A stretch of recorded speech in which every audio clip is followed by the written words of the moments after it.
Hello students, स्वागत है आप लोगों का हमारे बीएमपी क्लासेस के यूट्यूब चैनल पर। जैसा कि आप लोग जानते हैं, आज हमारा क्लास 11th का लेक्चर होगा और चैप्टर नंबर फर्स्ट चल रहा है और फर्स्ट चैप्टर का चैप्टर 1 का लेक्चर हमारा आज तीसरा है, थर्ड चल रहा है। तो आइए बच्चों इसके बारे में सीखते हैं, जानते हैं। पिछले लेक्चर में हम लोगों ने क्या सीखा था? पिछले लेक्चर में हम लोगों ने सीखा था जो वर्गीकृत थी, टैक्सोनॉमी थी, जो विज्ञान की जो शाखा थी, जिसके अंतर्गत किसी भी नए जीव का खोज किया जाएगा, उसका पहचान किया जाएगा और नामकरण किया जाएगा, फिर उसके बाद उसका क्लासिफिकेशन यानी वर्गीकरण किया जाएगा, जो कि पिछले लेक्चर में हम लोगों ने सीखा था।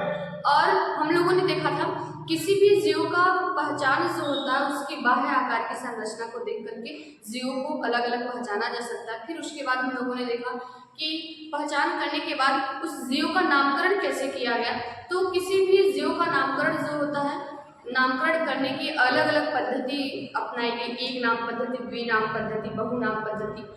फिर उसके बाद हम लोगों ने सीखा था जो द्विनाम पद्धति है, किसी भी जीव का वैज्ञानिक नाम लिखने का इसमें नियम बताया गया था और किसी भी जीव का वैज्ञानिक नाम लिखने का जो संस्था होता है वो अलग अलग होता है। जैसे कि हम लोगों ने उस दिन बात किया था ICBN और ICZN का, international code of botanical nomenclature और international code of zoological nomenclature. ICBN ऐसी संस्था थी जिसके अंतर्गत नए खोजे गए पादपों का नामकरण किया जाएगा, पहचाना जाएगा, उसको नामकरण किया जाएगा और फिर उसके बाद उसका क्लासिफिकेशन किया जाएगा। इसी तरह से ICZN जो संस्था थी उसमें भी ऐसी संस्था जिसके अंतर्गत नए जीवों का खोज किया जाएगा, उसका पहचान किया जाएगा, फिर उसके बाद उसका नामकरण किया जाएगा, फिर उसके बाद उसका क्लासिफिकेशन किया जाए, जिससे कि आने वाले समय में उन जीवों का अध्ययन कर पाना सरल हो, हम लोग आसानी से उन जीवों का अध्ययन कर पाए, उन जीवों को समझ सके, इसलिए क्लासिफिकेशन किया गया जीवों को। अब सुनिएगा बच्चों, फिर उसके बाद हम लोगों ने सीखा था कि जो वैज्ञानिक नाम लिखने का द्विनाम पद्धति के अंतर्गत जो वैज्ञानिक नाम लिखने का जो तौर तरीका बताया गया था उसके कुछ नियम थे। पहला बात तो ये बताया गया था, पहला पॉइंट उस दिन ये बताया गया था कि किसी भी जीव का वैज्ञानिक नाम हमेशा लैटिन शब्दों में लिखा जाएगा, लैटिन वर्ड में लिखा जाएगा। फिर उसके बाद दूसरा पॉइंट ये बताया गया था कि किसी भी जीव का वैज्ञानिक नाम जो होता है वो दो शब्दों से मिलकर के बना होता है, एक तो उसकी जीनस से यानी कि वंश से और दूसरी उसकी स्पीशीज से यानी कि जाति से, यानी कि वंश और जाति मिलकर के किसी भी जीव का वैज्ञानिक नाम बनाया जाता है। जैसे एग्जाम्पल भी हमने लिया था, जैसे मान लीजिए सपोज मनुष्य का जो वैज्ञानिक नाम होता है वो होमो सेपियंस होता है, तो यहाँ होमो वर्ड जो है उसकी जीनस को जीनस को प्रदर्शित कर रहा है, यानी कि उसकी वंश को प्रदर्शित कर रहा है, और यहाँ पर स्पीशीज वर्ड जो है उसके स्पीशीज वर्ड जो है उसकी जाति को प्रदर्शित कर रहा है, ये बताइए।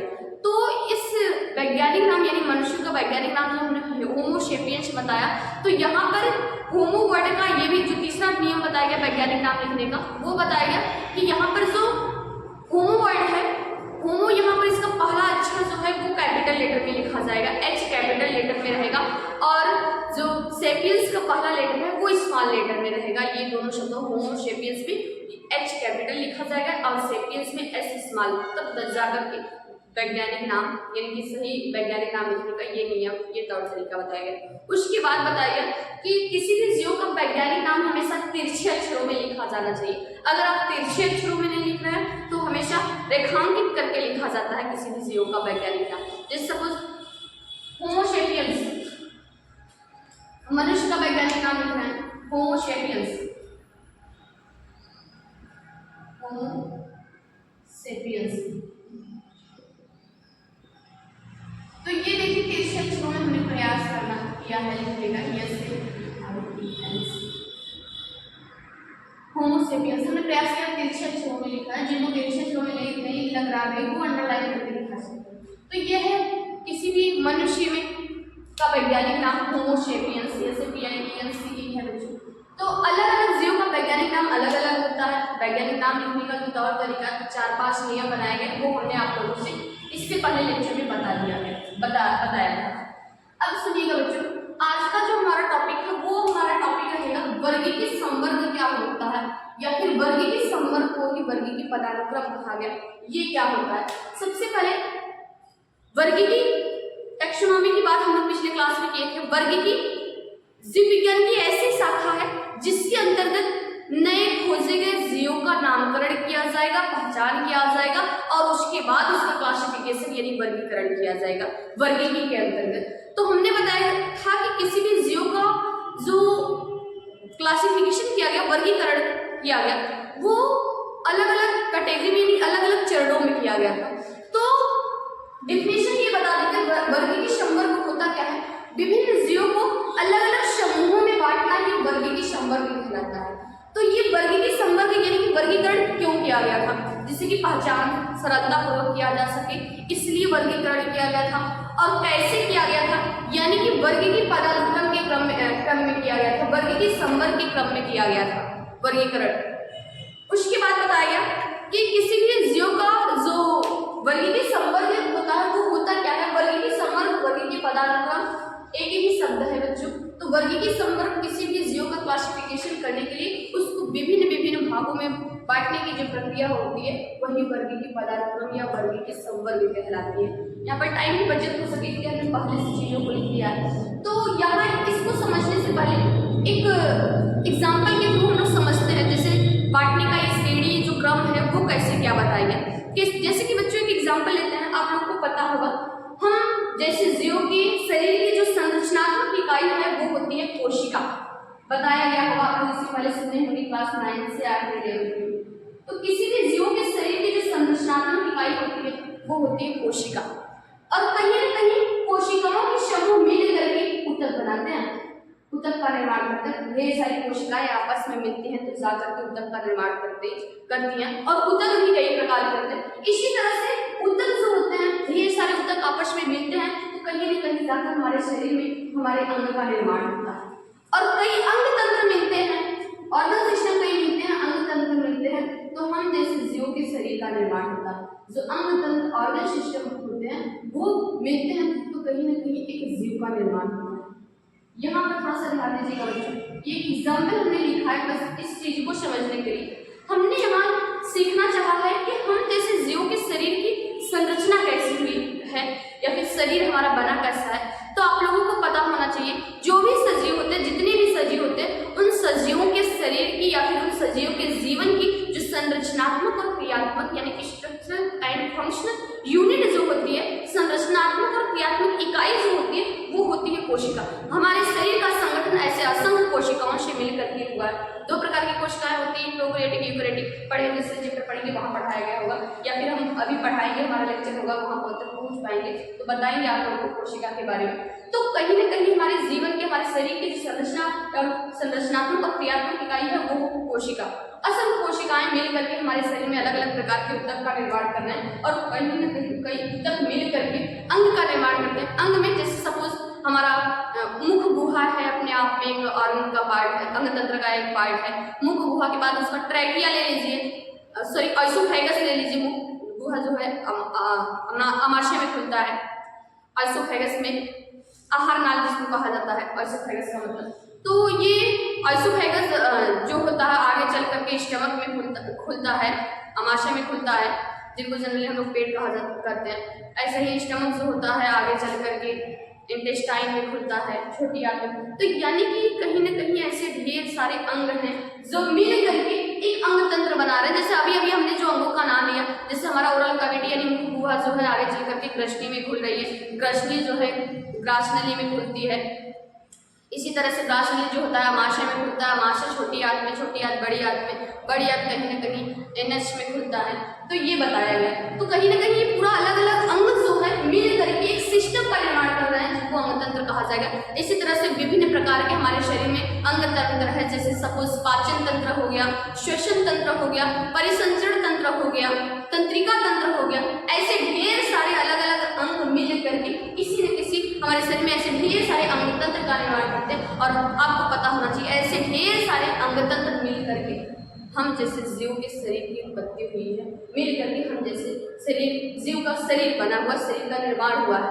तो हम यानी कि बस एक डाटा बताना चाहते हैं कि किस तरह से कोशिकाएं ऊतक बना रहे, ऊतक अंग मिल करके अंग तंत्र बनाता है, हम जैसे जीव का उत्पत्ति होता है। तो यहाँ पर ये हमने डाटा बताया है कि किस तरह से मिल करके। इसी तरह से वर्गीकी संवर्ग यानी वर्गीकी पदानुक्रम में भी जो क्लासिफिकेशन करने का एक डाटा बताया गया वो क्रम वो क्रम जो था कुछ इस तरह से था। यानी किसी भी जीव का वर्गीकरण करने के लिए, क्लासिफिकेशन करने के लिए सबसे पहले उसको आपको उसका जगत बताना पड़ेगा, समूह बताना पड़ेगा, वर्ग बताना पड़ेगा, गण बताना पड़ेगा, कुल बताना पड़ेगा, वंश और जाति। यहाँ पर सीखिएगा kingdom, phylum, class, order, family, genus, species, ये 7 जो थे, ये 7 चरण जो थे वर्गीय संवर्ग में यानी वर्गीय पदानुक्रम में आएंगे, जो कि किसी भी जीव का क्लासिफिकेशन करने के लिए इन 7 चीजों को प्रदर्शित, इन 7 चरणों में प्रदर्शन करना पड़ेगा किसी भी जीव का क्लासिफिकेशन करने के लिए। तो बच्चों ये यहाँ पर हमने एग्जाम्पल लिखा है, एग्जाम्पल के थ्रू समझाना चाहा है कि ये क्लासिफिकेशन कैसे क्या किया गया। उससे पहले वर्गीय संवर्ग का जो स्टेप था, पदानुक्रम, वर्गीय पदानुक्रम का जो चरण था, वो चरण याद रखिएगा। Kingdom, phylum, class, order, family, genus, species, Hindi में बोले तो जगत, संघ, वर्ग, गण, कुल, वंश, जाति, ये 7 स्टेप मिलते हैं, यानी मिला करके हम किसी भी जीव का क्लासिफिकेशन करने के लिए, बताने के लिए ये 7 चरणों में किया जाता है वर्गीय संवर्ग के अंतर्गत। तो सुनिएगा बच्चों, आगे की कहानी सुनिएगा थोड़ा सा। तो यहाँ पर हमने एक एग्जाम्पल के थ्रू समझाना चाहा है कि ये वर्गीय संवर्ग बनाया कैसे गया, कैसे क्या किया गया। ये वर्गीय पदानुक्रम जो था, ये समानता और असमानता के आधार पर बनाया गया है। कुछ जीवों में समानताएं मिल रही थी, असमानताएं मिल रही थी, सिमिलरिटीज और नॉन सिमिलरिटीज जिसको कहा जाता है, समानता और असमानता के आधार पर।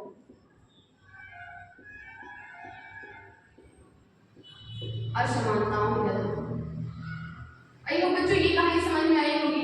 बस हमने इसके चरण आप लोगों को बताया है, ऐसे ऐसे होगा। इसी तरह से ये वर्गीय संवर्ग में स्टेप बनाए गए हैं, चरण बनाए गए हैं। कोई फेरा लिखा हुआ सुनिएगा बच्चों। तो ये वर्गीय संवर्ग में जो स्टेप बताए गए, इसका जो क्रम बताया गया, वो समानता और असमानताओं के आधार पर बनाया गया या बताया गया। जैसे हमें यहाँ पर एग्जाम्पल लिखे हैं आप लोगों के सामने, जो कि समझाना चाहेंगे। जैसे सपोज आप लोग सुने होंगे चीता और शेर के बारे में। चीता का जो वैज्ञानिक नाम होता है वो क्या होता है, और शेर का जो वैज्ञानिक नाम होता है वो क्या होता है। चीता का जो वैज्ञानिक नाम होता है उसका नाम होता है पैंथा टाइग्रिस, और इसी तरह से शेर का जो वैज्ञानिक नाम होता है पैंथा लियो। यानी कि यहाँ पर ये टाइग्रिस जो है और लियो जो है किसी, यानी शेर में जाति को प्रदर्शित कर रहा है, सॉरी लियो शेर में जाति को प्रदर्शित कर रहा है, टाइग्रिस चीता में जाति को प्रदर्शित कर रहा है। जाति होता क्या है? जाति ऐसे जीवों का समूह होता है जो आपस में जनन करने योग्य हो, आपस में जनन कर सकते, जाति बताया गया, उसे जाति कहा जाएगा। सपोज हम मनुष्य जाति के लोग ही, ऐसे ढेर सारे मनुष्य जो होंगे, हम मनुष्य जाति के लोग ही आपस में जनन कर सकते हैं। ऐसा नहीं कि हमारा जाति अलग है और कहीं हम जानवरों के साथ जनन कर सकें और नई संतति उत्पन्न कर सकते, तो ये पॉसिबल नहीं है। यानी जाति जीवों का ऐसा समूह है जो आपस में जनन कर सके, जनन करने योग्य। जैसे कहीं ना कहीं जानवरों की अपनी जात है, हम मनुष्यों की अपनी जातें हैं, तो हर एक जीव में अपनी अपनी जाति होती है। तो यहाँ पर 2 जातियां लिखी गई, एक तो जाति लिखा गया है चीता का, दूसरा जाति लिखा गया है शेर का। चीते के जाति को टाइग्रिस कहा गया, शेर के जाति को लियो कहा गया। ये 2 जातियां हैं, और कहीं ना कहीं ये दोनों में विभिन्नताएं तो बहुत मिलती हैं। आप लोग देखेंगे शेर अलग है, कहाँ कहाँ चीता अलग है, तो ये दोनों में कुछ सिमिलरिटीज क्या कहते हैं, समानताएं देखने को मिली। इन दोनों में कुछ समानताएं मिली, कुछ इनके शरीर की जो बाह्य संरचना थी, बाह्य कह सकते हैं मॉर्फोलॉजी स्ट्रक्चर जो था, वो कहीं ना कहीं थोड़ा बहुत मिल रहा था। इसलिए इसको, इन दोनों जीवों को एक ही वंश में रखा गया, एक ही जीनस में रखा गया, जिस जीनस का नाम है पैंथा।